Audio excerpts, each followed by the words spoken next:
नमस्कार दोस्तों, मैं रोहित कुमार आप सभी लोगों का directstudy.com पे बहुत बहुत स्वागत करता हूँ। आज के क्लास में हम लोग करने जा रहे हैं भौतिक दुनिया और माप। पहला चैप्टर है ये, और आपको बता देना चाहते हैं कि इसमें हम लोग क्या कर रहे हैं। ये सीरीज के अंतर्गत 6 क्लास से लेकर 12th क्लास तक का जितना भी NCERT है उसका हम लोग कंप्लीट करेंगे, और SCERT का।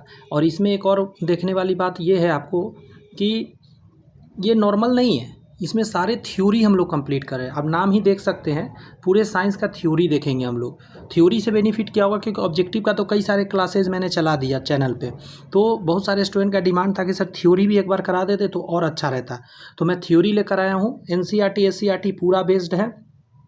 आप किसी भी एग्ज़ाम का तैयारी कर रहे हो, BPSC का कर रहे हो, TRE स्टेट का कर रहे हो, रेलवे, बिहार SSC या कोई और भी नौकरी का तैयारी कर रहे हो। यहाँ हर नौकरी का नाम लिखना तो संभव है नहीं। किसी भी चीज़ का तैयारी कर रहे हो, साइंस बदलता नहीं, हर जगह साइंस वही आता है। तो आपको टोटल 12th क्लास तक का हम कंप्लीट आपको करा देंगे। चलिए शुरुआत करते हैं।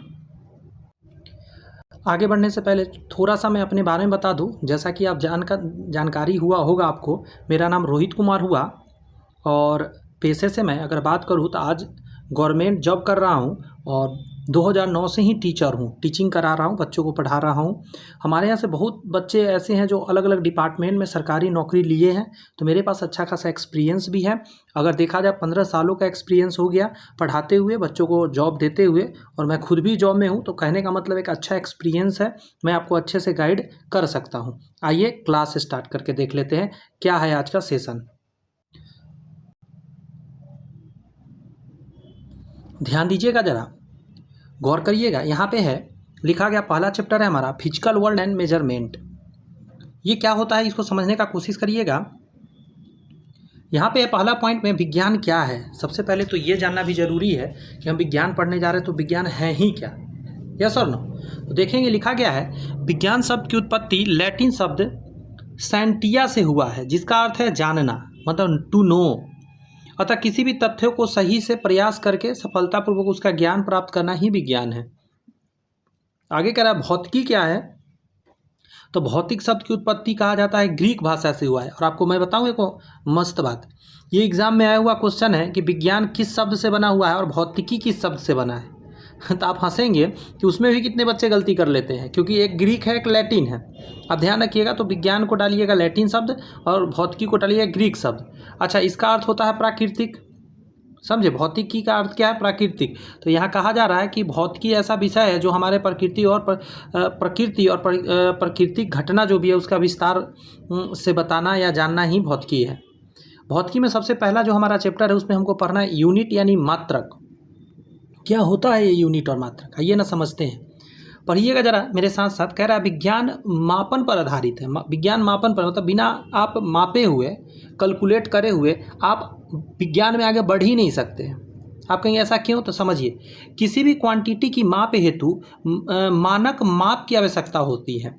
इसकी मानक माप को क्वांटिटी का यूनिट कहते हैं। इसका क्या मतलब है, नीचे देखिए। किसी भी क्वांटिटी के परिणाम को दर्शाने हेतु दो बातों का ध्यान रखना आवश्यक है। पहला आपको ध्यान रखना होगा यूनिट, जिसमें क्वांटिटी को व्यक्त किया गया है, और दूसरा नंबर, संख्या, जिससे यह पता चलता है कि क्वांटिटी यूनिट कितनी बार शामिल है। इसका क्या मतलब है, जैसे अगर हम लिख देते हैं टेबल की लंबाई 4 मीटर, तो ये क्या हमको बता रहा है, ये पहली बात तो बता रहा है नंबर है, इसमें न्यूमरल वैल्यू है 4 और यूनिट है मीटर, यानी कि 4 मीटर। मतलब ये मीटर कितनी बार आया है, तो 4 बार आया है। बात समझ में आ रहा है। संख्या इसीलिए होता है कि मीटर कितनी बार आया आपको बता सके। यहाँ है भौतिक राशि। भौतिक राशि बोले तो फिजिकल क्वांटिटी, अंडरस्टैंड।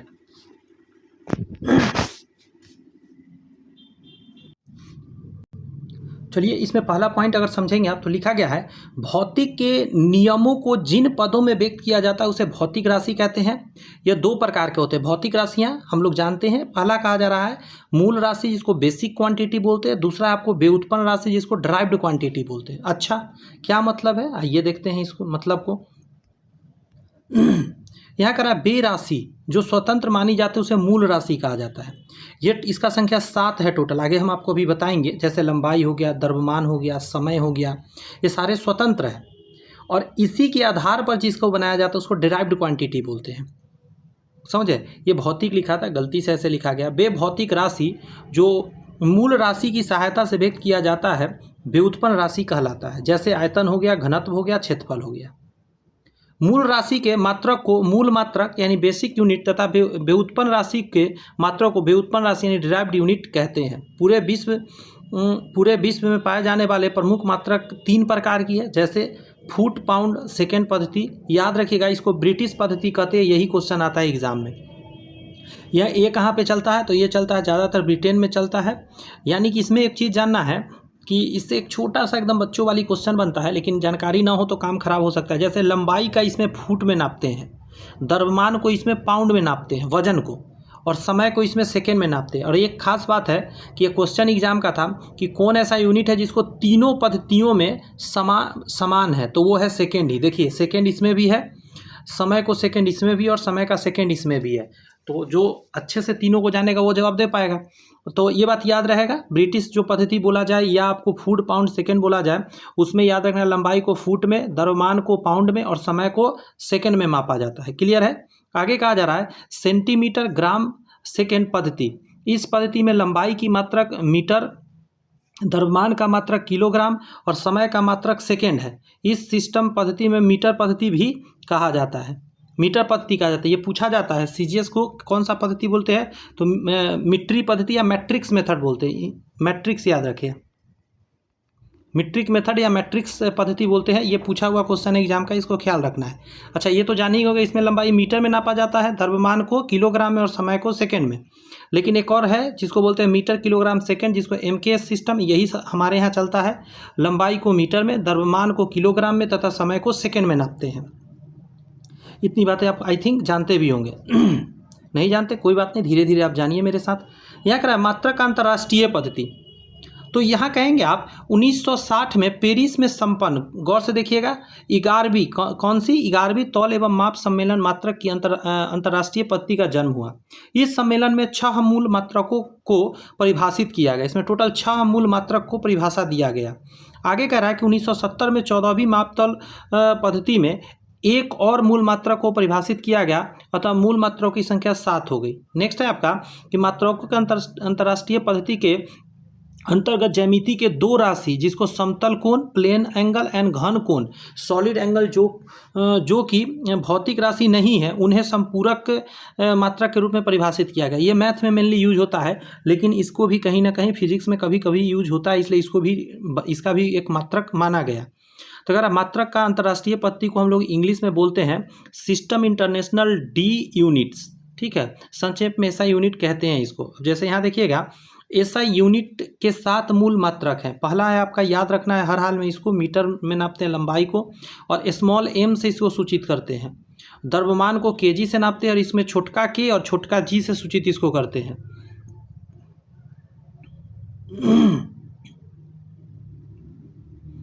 आगे अगर देखेंगे आप तो कहेंगे कि समय को हम लोग सेकेंड एस से सूचित करेंगे, विद्युत धारा को एम्पियर से ए से, और इसका ये कैपिटल है, ये कैपिटल है, ध्यान रखिएगा। और तापमान का केल्विन का के कैपिटल है, और डिग्री सेल्सियस मत मारिएगा, ध्यान रख लीजिए आज से। ज्योति तीव्रता को कैंडेला से नापते हैं, सी डी, छोटा वाला सी है, छोटा वाला डी है। मोल को छोटा वाला एम ओ एल से नापते हैं, पदार्थ की माप।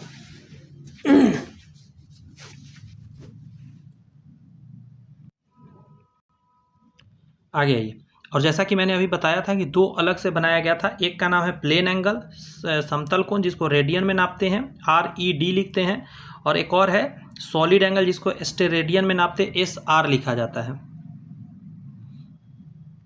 थोड़ा छोटा करूँ ताकि आपको पूरा दिखे। यहाँ पे क्या है, इस लाइन को मैं पढ़ के सुना रहा हूँ। कह रहा है प्रायः एसआई यूनिट के मूल मात्रकों में किसी राशि के मापों को व्यक्त करना आसान नहीं होता है, अतः अंतर्राष्ट्रीय सहमति से सिस्टम इंटरनेशनल प्रीफिक्सेस परिभाषित किया गया है, जो निम्नलिखित है। मतलब इसी इंटरनेशनल जो सम्मेलन था उसमें कुछ प्रीफिक्स बनाया गया, ताकि जो बड़े यूनिट है, छोटे यूनिट है, उसको भी नापा जा सके। जैसे ध्यान रखिएगा, 10 के पावर -3 है, इसको मिली बोलते हैं। इसका मतलब क्या है, मान के चलिए 1 बटा अगर आपने 1000 लिख दिया, यही है 1 बटा 1000 को हम लोग मिली बोलते हैं। मिली छोटा वाला एम से सूचित किया जाता है, आप देखिएगा। और इसका अपोजिट एक होता है जो 10 के पावर 3 होता है, यानी 1 पर आपने 3 जीरो डाल दिया, तो इसको किलो बोलते हैं, कैपिटल के से सूचित करते हैं।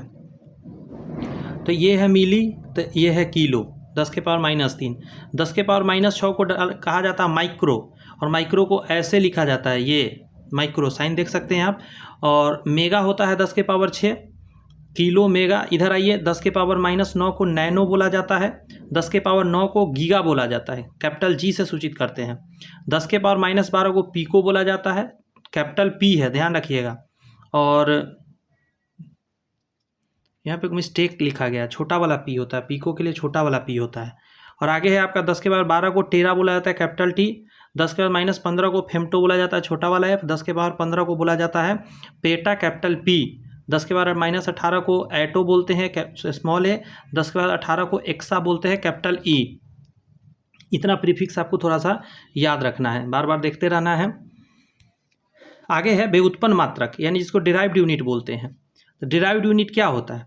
तो आप कहिएगा कि व्युत्पन्न मात्रक, गौर से देखिए, व्युत्पन्न मात्रक को मूल मात्रक के पदों में व्यक्त किया जाता है। जैसे अगर मैं एक कोई एग्जाम्पल के तौर पे लूँ, जैसे यहाँ पे देखिए बेग है, अगर आपने बेग को लिया, बेग मतलब वेलोसिटी, तो यहाँ पे क्या होगा, डिस्प्लेसमेंट बता समय होता है। तो डिस्प्लेसमेंट यानी दूरी एक तरह से, तो मीटर में नापते हैं और समय को सेकेंड में नापते हैं। बात समझ में आया? तो आप देखिए यहाँ पे निकल के क्या है, मीटर प्रति सेकेंड, या ऐसे भी लिख सकते हैं मीटर प्रति सेकेंड। अब आपकी आंखों के सामने दोनों चीज़ आपको दिख रहा है बेग का। नेक्स्ट आपका बल, बल मतलब फोर्स होता है।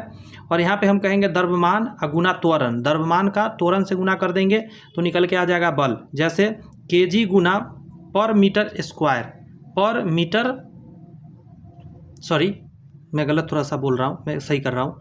देखिए केजी मीटर पर सेकेंड स्क्वायर होगा, केजी मीटर पर सेकेंड स्क्वायर। इसको ऐसे भी लिख सकते हैं, केजी मीटर पर सेकेंड स्क्वायर, या इसको न्यूटन भी हम लोग डायरेक्ट कह देते हैं। उसी तरह अगर कार्य की बात करिएगा तो बल गुना विस्थापन होता है। बल को हम लोग नापते हैं केजी मीटर पर सेकेंड स्क्वायर। उसके बाद विस्थापन एक तरह का दूरी है तो मीटर में नापेंगे तो क्या हो जाएगा, केजी मीटर स्क्वायर पर सेकेंड स्क्वायर। इसी को जूल भी हम लोग कह देते हैं। तो ये सब फार्मूला भी आपको पता होना चाहिए। जैसे ये फार्मूला बहुत इंपॉर्टेंट है बेग का, हमेशा आगे चैप्टर में यूज होगा। बल का द्रव्यमान गुने त्वरण, F बराबर मास गुने एक्सेलरेशन, आप देखे होंगे। W बराबर FS, S फॉर विस्थापन, F फॉर फोर्स, इसी में cos थीटा लग जाता है आगे। शक्ति का मान हम जानते हैं, शक्ति मतलब होता है क्या, पावर। तो कार्य बटा समय, कितना कार्य करने में कितना समय लगा, ठीक है। तो जूल प्रति सेकंड होता है, कार्य का भी आपने देखा जूल, तो शक्ति निकल जाएगा। इसको जूल प्रति सेकंड को वाट भी हम लोग बोल देते हैं। यहाँ पे देखिएगा जरा कि क्षेत्रफल को हम लोग मीटर स्क्वायर में नापते हैं, दिया हुआ है डायरेक्ट। यहाँ आयतन को मीटर क्यूब में नापते हैं, घनत्व को हम लोग केजी पर मीटर क्यूब में नापते हैं, केजी पर मीटर क्यूब में नापते हैं। चाल या वेग को हम लोग मीटर प्रति सेकंड में नापते हैं, त्वरण को मीटर प्रति सेकंड स्क्वायर, बल को न्यूटन में नापते हैं, संवेग को केजी मीटर पर सेकंड में नापते हैं, कार्य या ऊर्जा को जूल में नापा जाता है, शक्ति को वाट में नापा जाता है। आगे बात करिएगा तो दाब को हम लोग न्यूटन प्रति मीटर स्क्वायर में नापते हैं, अंडरस्टैंड, ये इंपॉर्टेंट है दाब का। इसको पास्कल में भी नापते हैं, न्यूटन पर मीटर स्क्वायर। बल आघूर्ण को नापते हैं न्यूटन मीटर में, न्यूटन मीटर NM। आगे का था उष्मा को हम लोग जूल में नापते हैं, जे से इसको सूचित करते हैं। उष्मा धारिता को हम लोग जूल केल्विन में नापते हैं, सॉरी जूल पर केल्विन में नापते हैं उष्मा धारिता। ये एग्जाम में एक बार आया हुआ है क्वेश्चन। विशिष्ट धारिता को हम लोग नापते हैं जूल प्रति किलोग्राम प्रति केल्विन, जूल प्रति किलोग्राम प्रति केल्विन। आगे आवृत्ति को हर्ट्ज में नापते हैं, ये साउंड चैप्टर में आपको देखने को मिलता है। अब इसके अलावा भी हमको जो टॉपिक पढ़ना है वो टॉपिक आपके सामने ये रहा। इसमें हमको पढ़ना है दोस्त बीमा के बारे में, डायमेंशंस क्या होता है। बहुत बार सुनते होंगे डायमेंशन डायमेंशन डायमेंशन, आइए ना समझते हैं। कह रहा है किसी भौतिक राशि का मात्रक प्राप्त करने के लिए मूल मात्रकों पर ऐसे होना चाहिए, मूल, एक मिनट पढ़ते हैं। किसी भौतिक राशि का मात्रक प्राप्त करने के लिए मूल मात्रक को हटा दीजिए, मूल मात्रक पर लगाए जाने वाले घात यानी पावर को इस भौतिक राशि का बीमा कहते हैं। जैसे आप यहाँ उदाहरण के तौर पे देखेंगे बेग, तो बेग को हम क्या लिख सकते हैं, तो दूरी बटा समय, लंबाई बटा क्या लिखेंगे, समय। दूरी को लंबाई एक तरह से कह सकते हैं, तो लंबाई गुना समय के पावर क्या हो जाएगा, -1, यही है। तो कह रहा है इस उदाहरण के बेग की बीमा लंबाई में 1 और समय में -1 है। पावर से बता देते हैं। एक और बात, ये लाइन इंपॉर्टेंट है, कह रहा है भौतिक राशि की बीमा व्यक्त करने के लिए उस राशि को बिग ब्रैकेट के अंदर रखा जाता है।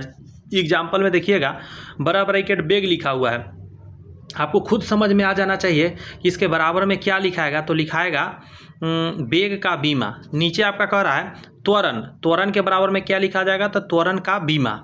ठीक है, बॉक्स देखते ही समझ जाना है आपको। ये यहाँ समझिए, बहुत ज़्यादा इंपॉर्टेंट में से है। कह रहा है कि मूल मात्रक की बीमा, भौतिक राशि अगर आप देखेंगे तो जैसे द्रव्यमान है, द्रव्यमान को हम कैपिटल M से बीमा सूचित करते हैं, लंबाई को L से, समय को T से, ठीक है, ताप को केल्विन K से ज़्यादातर सूचित करते हैं, H से भी कभी कभी करते हैं, विद्युत धारा को हम लोग I से सूचित करते हैं, A से भी कर देते हैं, ज्योति तीव्रता को C से, कैंडेला होता है, और पदार्थ के परिमाप को MOL मोल से सूचित करते हैं। क्लियर है? तो जी सर। अच्छा, बीमीय सूत्र क्या होता है? तो बीमा और बीमीय सूत्र बहुत अलग है। डायमेंशंस नॉर्मली लिखा जाता है, लेकिन बीमीय सूत्र जो होता है उसका थोड़ा सा अलग होता है। किसी भी भौतिक राशि के मात्रक और लंबाई, द्रव्यमान और समय के मूल मात्राओं के बीच संबंध को दर्शाने वाले व्यंजक को बीमीय सूत्र कहा जाता है। जैसे एक बेग को अगर हम बात करें, थोड़ा बड़ा कर दे रहा हूँ ताकि अच्छे आपको दिखे। जैसे बेग देखिएगा, बेग बड़ा ब्रैकेट में लिखा है, यानी कि बीमीय सूत्र आपसे पूछ रहा है, तो हम जानते हैं बेग को हम क्या कहेंगे, लंबाई बटा समय। असल में लंबाई क्यों लिख दिए? क्योंकि बेग बराबर होता है विस्थापन बटा समय या दूरी बटा समय। दूरी को हम एक तरह से लंबाई है ना, तो क्या चीज़ में नापिएगा, खुद सोचिए। तो लंबाई को हम लोग L में नापते हैं, तो L लिखते हैं इसके लिए, और समय के लिए T लिखते हैं, और T ऊपर चला जाएगा तो क्या हो जाएगा, LT-1। एक और बात ध्यान रखिएगा, इसमें M का यूज नहीं हुआ ना, तो आप M0 भी इसमें लिख सकते हैं। मैं लिख के दिखा देता हूँ इसका एक और तरीका से, LT-1, और लास्ट में लिख दीजिए M0, या इस चीज़ को शुरू में भी लिख सकते हैं जैसे यहाँ लिखा गया है। ये O नहीं है, ये पावर में छोटा सा होना चाहिए था, गलती से बड़ा सा लिखा गया है। ये M0, इसको पढ़िएगा, M पावर में लिखाएगा, M0 LT-1 भी लिखा जा सकता है, परंतु आवश्यक नहीं, ये भी आंसर हो जाएगा। और ये जो यहाँ बटा खींचा गया, बटा खींचने की ज़रूरत नहीं है, ये बताया गया है कि बीमीय सूत्र ये हो गया। जैसे यहाँ पे देखिए बेग का कैसे लिखेंगे, अब देखिए ना, मैं थोड़ा सा और बड़ा कर दे रहा था कि और अच्छा से आपको दिखे। बेग का लिखते समय हम जानते हैं विस्थापन बटा समय होता है। विस्थापन एक तरह का लंबाई है तो L लिखेंगे, समय का T लिखेंगे तो क्या हो जाएगा, LT-1। त्वरण को उसी तरह लिखते समय ऊपर में बेग लिखेंगे और नीचे समय लिखेंगे। बेग का ऑलरेडी आप यहाँ निकाले हुए हैं, आप उसी वैल्यू को यहाँ पुट कर लीजिए ना, LT-1 नीचे T-1, तो एक और ऊपर जाके क्या हो जाएगा, LT-2 हो जाएगा। उसी तरह का घनत्व निकालते समय द्रव्यमान बटा आयतन होता है। द्रव्यमान मतलब वजन, M फॉर मास, और आयतन का हम जानते हैं लंबाई एक तरह से होता है 3 बार, लेकिन कितनी बार, 3 बार टोटल लेंगे, तो इसीलिए L के पावर 3 लेंगे, तो ML-3 हो जाएगा। आगे यदि बात करिएगा तो बल का होता है क्या, द्रव्यमान गुने त्वरण। द्रव्यमान को लिखिएगा M गुने LT-2, और त्वरण का डाल के और कैलकुलेट करके निकाल सकते हैं ML-T-2। सवेग का उसी तरह निकाल सकते हैं, द्रव्यमान गुने वेग होता है। द्रव्यमान एक तरह का क्या है, वजन है, तो M लिख देंगे। वेग का हम अभी आप निकाले थे LT-1, तो डाल देंगे यहाँ पे, जब सॉल्व करेंगे तो क्या आ जाएगा, ML-T-1। कार्य का होता है बल गुने दूरी, बल गुने दूरी FS, अभी बताए थे ना, W/FS, तो वही है। बल का हम जानते हैं, जो ऊपर निकाले हैं यहाँ पे देखिए, ML-T-2, और दूरी का L लिखेंगे। जब इसको सॉल्व करेंगे तो क्या आ जाएगा, ML-T-2 ऐसे करके आ जाएगा। और भी है गतिज ऊर्जा का, जैसे देख सकते हैं गतिज ऊर्जा ½ mv²। तो ये जो संख्या, इसका कुछ वैल्यू नहीं होता है, संख्या का कोई बीमा नहीं होता है, तो संख्या को भूल जाइए आप। डायरेक्ट द्रव्यमान का क्या होता है, M, और बेग का क्या होता है, LT-1। ये गलती से नीचे लिखा गया है, ये ऐसे लिखना चाहिए था, L और T-1 ऐसे लिखना चाहिए था, नीचे ऐसे गलती से लिखा गया है, ठीक है। तो पावर 2 है तो 2 कर देंगे, जैसे L का 2 पावर कर देंगे, T का 2 पावर कर देंगे, माइनस है तो माइनस रहने देंगे।